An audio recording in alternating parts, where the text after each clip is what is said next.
Hello बच्चों, कैसे हैं आप सब लोग। स्वागत है आपका हमारी हिंदी क्लास में। तो आज हम पढ़ेंगे पाठ्य पुस्तक 7 का अध्याय 11, जो एक कहानी है जिसका शीर्षक है सम्मान। चलिए आगे बढ़ते हैं। अध्ययन से पूर्व जैसा कि आप सब लोग देख पा रहे हैं, यहाँ कुछ चित्र बने हुए हैं और ये चित्र हैं भारत के महापुरुषों के। आइए इनके नाम जानते हैं। डॉक्टर राजेंद्र प्रसाद, लाल बहादुर शास्त्री, डॉक्टर भीमराव अंबेडकर, सरदार वल्लभ भाई पटेल। उपरोक्त चित्र में दिए गए महापुरुषों के बारे में जानकारी एकत्रित कीजिए।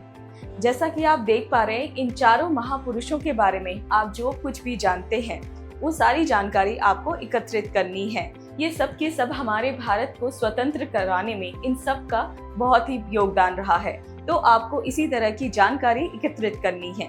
चलिए आगे बढ़ते हैं। कहानी का मूल तत्व। प्रस्तुत पाठ में ये बताया गया है कि हमें सदैव सकारात्मक विचार की भावना रखते हुए विकास की ओर प्रगति करना चाहिए। यानी कि अब हम जो कहानी पढ़ेंगे उसमें ये बताया गया है कि हमें हमेशा सकारात्मक भाव रखना चाहिए, जिससे कि हम आगे प्रगति कर सकें। चलिए पढ़ते हैं कहानी को। तान्या गरीब परिवार में पैदा हुई थी। अक्सर वह मन ही मन सोचती, क्या गरीब होना सचमुच अभिशाप है? क्या एक गरीब परिवार का बच्चा और बच्ची होनहार छात्र या छात्रा नहीं बन सकते? गरीबी का संबंध शरीर से तो हो सकता है, बुद्धि से तो नहीं। फिर इतिहास में ना जाने कितने महापुरुषों के उदाहरण हैं जो गरीबी झेलकर महान बने। सुमन का क्या है, उसके पिता तो धनवान हैं। उसे अपने माता पिता, कोठी कार, नौकर चाकर व पैसे का घमंड हो सकता है, किंतु ईश्वर तो सब कुछ देखता है। उसके कहने से मुझे निराश नहीं होना चाहिए, इसे चुनौती मानना चाहिए और अपनी सफलता को साकार करके दिखाना चाहिए। वो मन ही मन प्रश्न करती और स्वयं ही उसका हल ढूंढ लेती। इस तरह से तान्या एक सकारात्मक विचारों वाली छात्रा थी।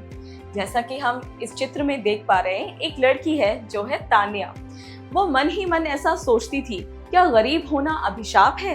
क्या गरीब बच्चे होनहार नहीं हो सकते? क्या सिर्फ अमीर बच्चे ही आगे बढ़ सकते हैं? या फिर वो ऐसी भी भावनाएं लाती थी मन में कि इतिहास में इतने सारे महापुरुष हुए हैं जिन्होंने गरीबी से लड़कर भी अपने जीवन की चुनौतियों से हार नहीं माना और आगे बढ़े हैं।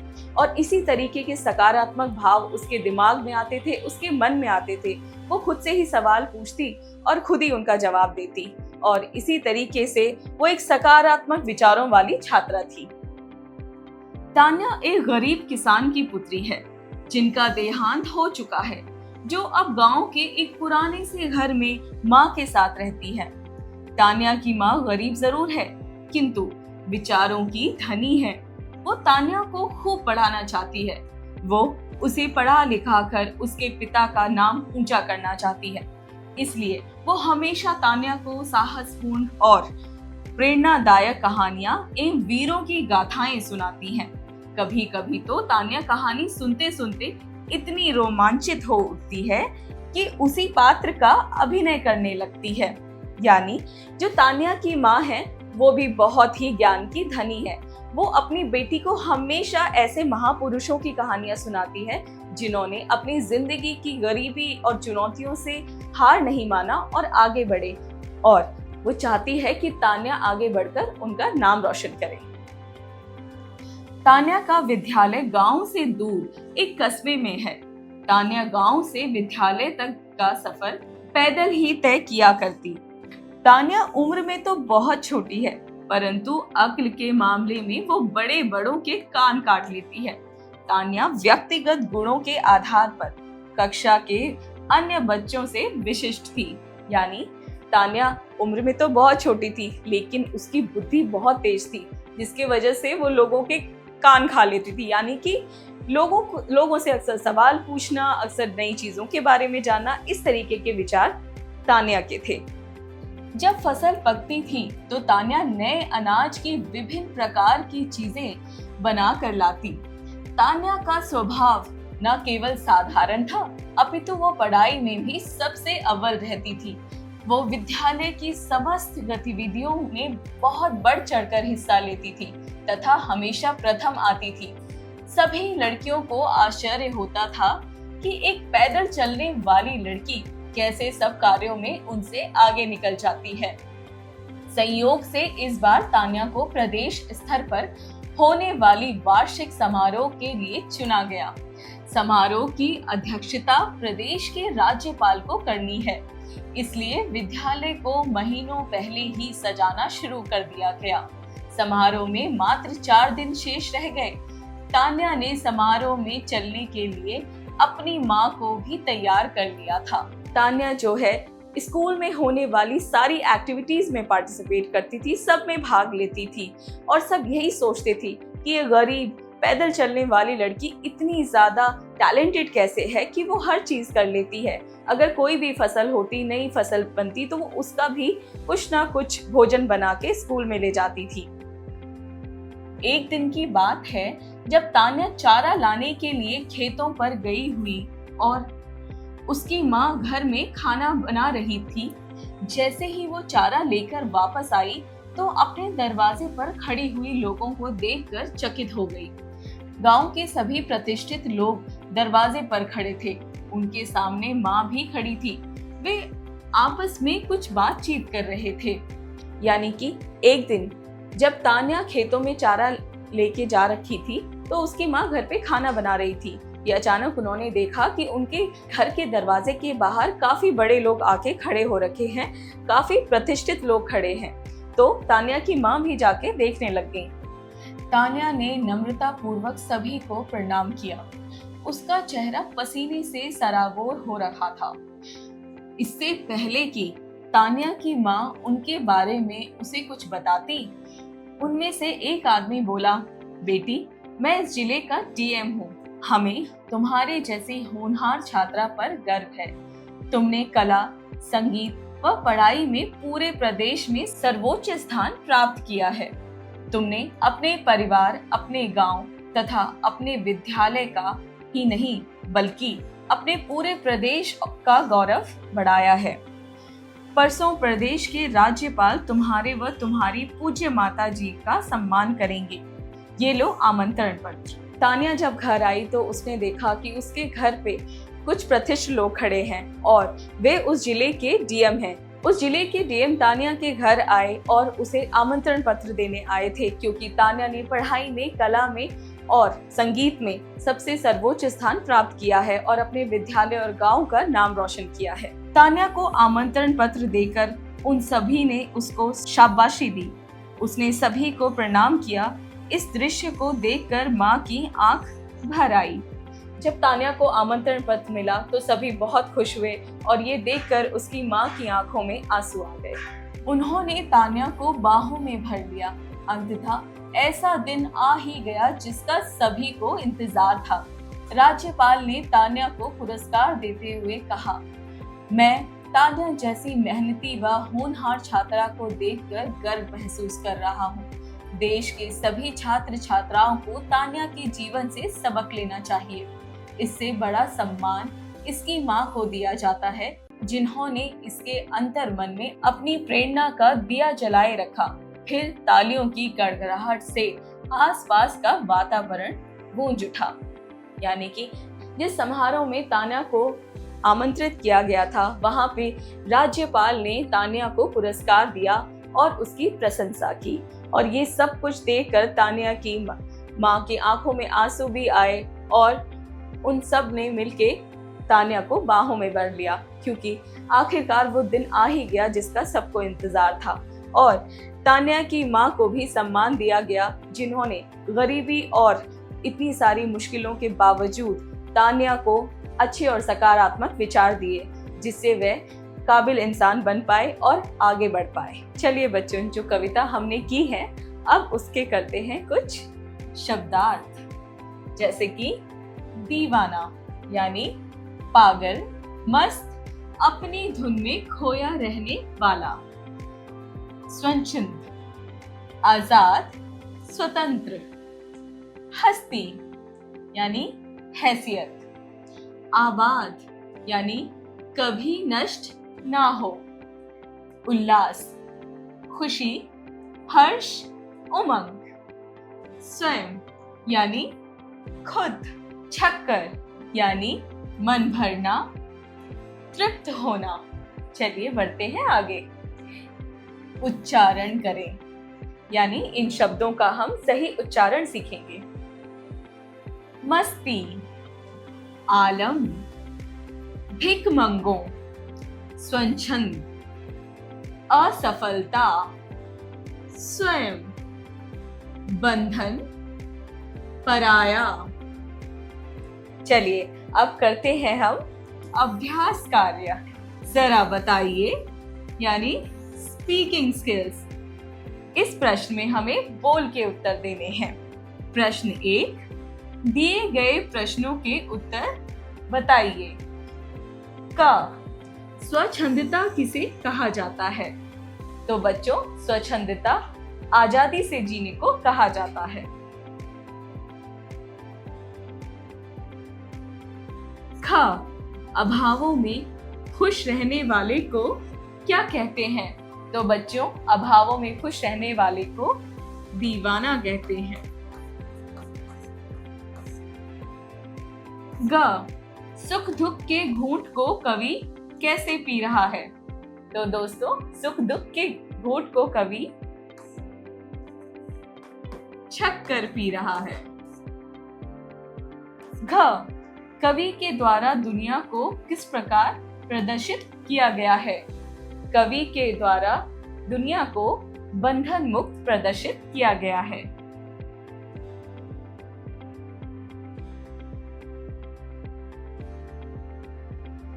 चलिए करते हैं अगला प्रश्न। जरा लिखिए, यानी राइटिंग स्किल्स, यानी हमें इन प्रश्नों का लिखकर उत्तर देना है। प्रश्न 2, दिए गए प्रश्नों के उत्तर लिखिए। क, कवि ने दीवाना शब्द का प्रयोग किसके लिए किया है? तो कवि ने दीवाना शब्द का प्रयोग उनके लिए किया है जो सिर्फ अपने लक्ष्य के प्रति सोचते हैं, उसी की धुन में रहते हैं और किसी भी तरह का कोई दूसरा काम वो नहीं करते। वो मस्त रहते हैं और अपने ही लक्ष्य की तरफ आगे बढ़ते चले जाते हैं। तो यानी लक्ष्य के लिए पागल रहने वाले लोग या लक्ष्य के धुन में ही रहने वाले लोगों को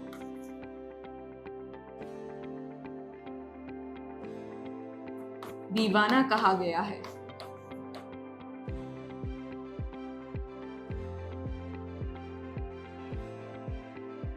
ख, ज्ञान को वितरित करने के लिए कवि क्यों प्रेरित कर रहा है? ज्ञान को वितरित करने का अर्थ होता है ज्ञान को बांटना। यानी बच्चों, हमें हमेशा दूसरों को ज्ञान बांटना भी चाहिए और दूसरों से ज्ञान लेना भी चाहिए, जिससे हमारी सोचने और समझने की शक्ति बढ़ती है, क्षमता बढ़ती है और हम अपने आप को अनचाहे बंधनों से मुक्त कर सकते हैं। इसीलिए कवि ज्ञान को वितरित करने की बात कर रहा है। ग, किस प्रकार के प्रेम को लुटाने की बात कवि के द्वारा की गई है? कवि के द्वारा छक कर प्रेम लुटाने की बात की गई है। छक कर प्रेम लुटाना यानी बेधड़क प्रेम लुटाना, निस्वार्थ प्रेम लुटाना, और निस्वार्थ प्रेम को लुटाने की ही बात कवि ने कविता में कही है। घ, प्रस्तुत कविता में कवि ने आने को उल्लास और जाने को आंसू बनकर बह जाना क्यों कहा है?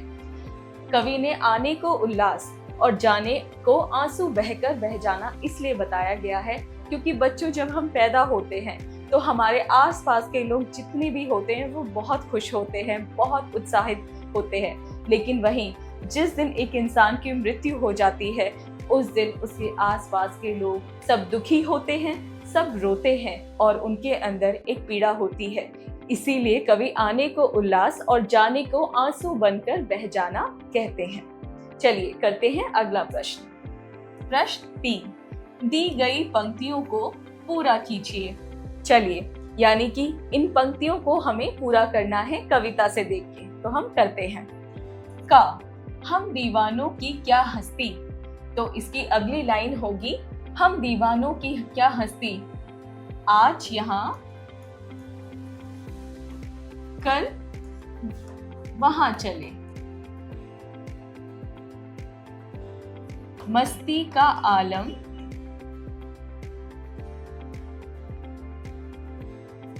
साथ चला। बच्चों, अब हम अगली पंक्ति पढ़ते हैं।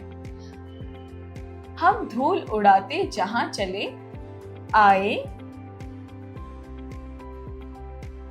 बनकर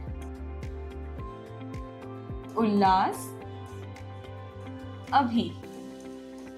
तो बच्चों, इसकी अगली पंक्ति होगी आए बनकर उल्लास अभी। चलिए अब करते हैं ख। आंसू बनकर बह चले अभी, सब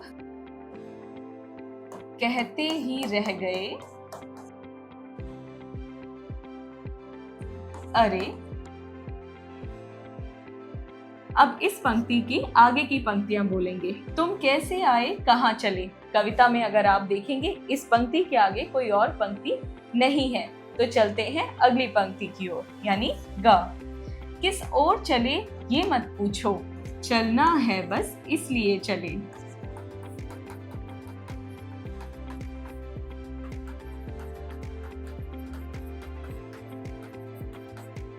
जग को अपना कुछ दिए चले, दो बात कही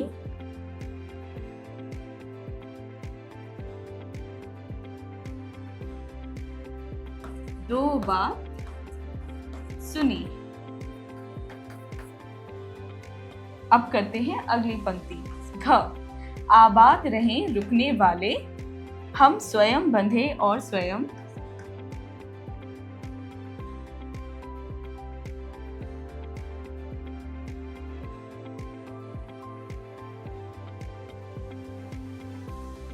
हम अपने बंधन तोड़ चले। तो बच्चों, इस पंक्ति के आगे कविता में कोई दूसरी पंक्ति नहीं है। इस तरह हमारा ये प्रश्न पूरा होता है। चलिए बढ़ते हैं अगले प्रश्न की तरफ। प्रश्न 4, उचित विकल्प पर सही का चिन्ह लगाइए। यानी कि सही विकल्प चुन के हमें सही का चिन्ह लगाना है। क। दीवानों की हस्ती कविता के रचयिता कौन है। पहला हजारी प्रसाद द्विवेदी, दूसरा भगवती चरण वर्मा, तीसरा राम प्रसाद शुक्ला, चौथा हेमचंद्र गोस्वामी। तो सही है भगवती चरण वर्मा। ख। प्रस्तुत कविता में प्रयुक्त हस्ती शब्द का अर्थ बताइए। हैसियत, दीवाना, आबाद या इनमें से कोई नहीं। तो हस्ती शब्द का अर्थ इसमें है दीवाना। ग। किस भाग को लेकर कवि चल रहा है। सफलता, असफलता, परिश्रम या आलस्य। तो कवि असफलता का भाव मन में लेकर चल रहा है। घ। दीवाने क्या उड़ाकर चल रहे हैं। पानी, हवा, धूल या इनमें से कोई नहीं। तो दीवाने धूल उड़ाकर चल रहे हैं। ड़। प्रस्तुत कविता में कवि क्या पीकर चल रहा है। सुख दुख के घूंट, स्वच्छंद पानी, असफलता का बोझ या इनमें से कोई नहीं। तो कवि सुख दुख के घूंट पिए चल रहा है। चलिए करते हैं अपना अगला प्रश्न 5। सही मिलान कीजिए। हमें इनको सही से इनके साथ मिलाना है। चलिए। क। दीवानों की हस्ती, मस्ती का आलम, सुख दुख के घूंट, असफलता का भार, बंधन तोड़ चले। चलिए अब करते हैं अगला प्रश्न। जरा सोचिए, यानी क्रिटिकल थिंकिंग। प्रश्न 6। रमता जोगी बहता पानी। इस कथन से आप क्या समझते हैं। जरा सोच विचार करके लिखिए। दोस्तों, रमता जोगी बहता पानी एक कहावत है। तो आप इससे क्या समझते हैं। रमता जोगी का मतलब होता है जो निरंतर चलता रहता है, और बहता पानी यानी कि पानी की तरह बहना। वो जोगी जो निरंतर चलता रहता है, पानी की तरह बहता रहता है। इस कथन से आप क्या समझते हैं उसी को आपको अपनी एक्टिविटी में लिखना है। चलिए आगे बढ़ते हैं। चलिए अब अगले प्रश्न की ओर। प्रश्न 7, जरा भाषा पर गौर कीजिए, यानी लैंग्वेज स्किल्स। प्रश्न 7, दिए गए रिक्त स्थानों में 5 विदेशी शब्दों को लिखिए जिन्हें आप रोजमर्रा में प्रयोग करते हैं। विदेशी शब्द वे शब्द जो अरबी, फारसी, तुर्की भाषाओं से हिंदी में स्वीकृत हुए हैं, उन्हें विदेशी शब्द कहते हैं, जैसे अलमारी, चाकू, डॉक्टर आदि। बच्चों, हमें इसी तरह के शब्द अपने उत्तर में लिखने हैं, जैसे पुलिस, वकील, मशीन, रेडियो। चलिए करते हैं अपना 8वां प्रश्न। दिए गए समस्त पदों का समासिक विग्रह कीजिए। समास परस्पर 2 या 2 से अधिक शब्दों के संबंध एवं मेल से बने नए शब्द निर्माण को समास कहते हैं, जैसे महात्मा यानी महान है जो आत्मा। उसी तरह हम इन सारे शब्दों को लिखेंगे। आप बीती यानी आप पर बीती।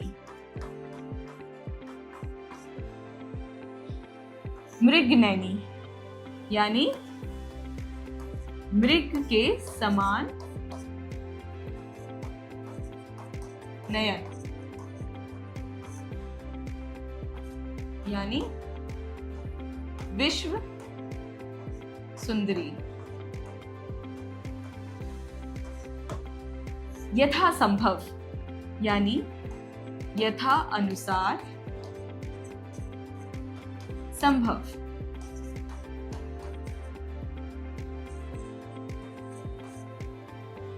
त्रिवेणी यानी 3 वेद हैं जिसके।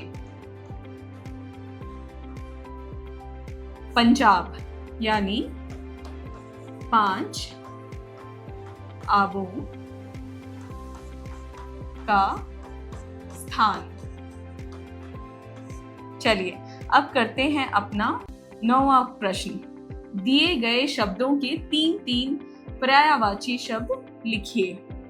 तुरंग, घोड़ा, अश्व और है। शिला, शैल, पत्थर, पाषाण। घन, जलधर, मेघ और बादल। खग यानी विहग, पक्षी, पंछी। चलिए करते हैं अपना अगला प्रश्न। जरा प्रश्नात्मक कार्य कीजिए, यानी क्रिएटिव स्किल्स। प्रश्न 10, दी गई पंक्तियों का भावार्थ लिखिए, यानी कि इन पंक्तियों का हमें भाव लिखना है। हम दीवानों की क्या हस्ती है, आज यहाँ कल वहाँ चले, मस्ती का आलम साथ चला, हम धूल उड़ाते जहाँ चले। यानी कि कवि इसमें कह रहे हैं जो दीवानों की टोली है वो कभी यहाँ चलती है कभी वहाँ जाती है, वो जहाँ भी जाती है धूल उड़ाती हुई जाती है और खुशियाँ बांटते हुए जाती हैं। वो जहाँ भी जाते हैं हर जगह खुशियाँ फैलाते हैं, प्रसन्नता बांटते हैं, ज्ञान बांटते हैं और वो एक जगह नहीं रुकते। वो कभी इस जगह होते हैं और कभी उस जगह होते हैं। और कवि कहते हैं ये मत पूछिए कि वो कहाँ चले और किस लिए चले, बस वो चले अपनी ही धुन में अपनी मंजिल की ओर। तो इसी तरीके से आपको समझ के इन पंक्तियों का भावार्थ लिखना है। चलिए करते हैं अगला प्रश्न। 11, अपनी ही मस्ती में रहने वाला व्यक्ति जीवन के किन महत्वपूर्ण पक्षों को दर्शाता है? इस विषय पर कक्षा में चर्चा कीजिए। अपनी ही मस्ती में रहने वाला व्यक्ति अपने आजाद ख्यालों को दर्शाता है, उसे किसी तरह का कोई बंधन नहीं बांध पाता, इसी महत्वपूर्ण पक्ष को दर्शाता है और इसी को आपको अपने सहपाठियों के साथ चर्चा करनी है और सबके अलग अलग विचारों को जानना है। चलिए करते हैं अगला प्रश्न। जरा दिमाग लगाइए, यानी ब्रेन स्टॉर्मिंग एक्टिविटी। प्रश्न 12, प्रस्तुत कविता हिंदी दीवानों की हस्ती के लेखक भगवती चरण वर्मा हैं। भगवती चरण वर्मा के अलावा कुछ अन्य कवियों का पता लगाइए और उनकी रचनाएं बताइए। यानी कि आपको भगवती चरण वर्मा के अलावा जो और भी कोई कवि है, उन कवियों के बारे में पता लगाना है और उनकी कविताओं के नाम इनमें लिखना है। चलिए करते हैं अपना अगला प्रश्न। जीवन कौशल एवं मूल्यपरक प्रश्न, life skills and value based question. प्रश्न 13, लक्ष्य को पाने के लिए इंसान को विपरीत परिस्थितियों से गुजरना पड़ता है। आप अपने लक्ष्य के प्राप्ति के लिए किस प्रकार आत्मावृत होना चाहेंगे? यानी कि बच्चों, जब हमारे जिंदगी में कोई लक्ष्य होता है, कोई गोल होता है, तो जरूरी नहीं है कि वो हमें आसानी से मिल जाए, हमें उसके लिए संघर्ष करना पड़ता है। कई बार ऐसी परिस्थितियों से भी गुजरना पड़ता है जो कभी हमने सोची नहीं होती। तो आपके लक्ष्य को पाने के लिए किस तरीके की परिस्थितियों को आपको सामना करना पड़ सकता है और आप किस तरह से अपने आप को उस लक्ष्य के लिए आप आत्मावृत करेंगे, इसके बारे में आपको लिखना है। यानी कि आपको सब कुछ, अपना ध्यान, अपना मन, अपना दिमाग, सब कुछ अपने लक्ष्य के ओर रखना है। तो किस तरह से आप वो करेंगे, इसी बात का चर्चा आपको इसमें करनी है। तो चलो बच्चों, ये अध्याय हुआ हमारा पूरा। मिलते हैं अगली क्लास में, तब तक के लिए बाय।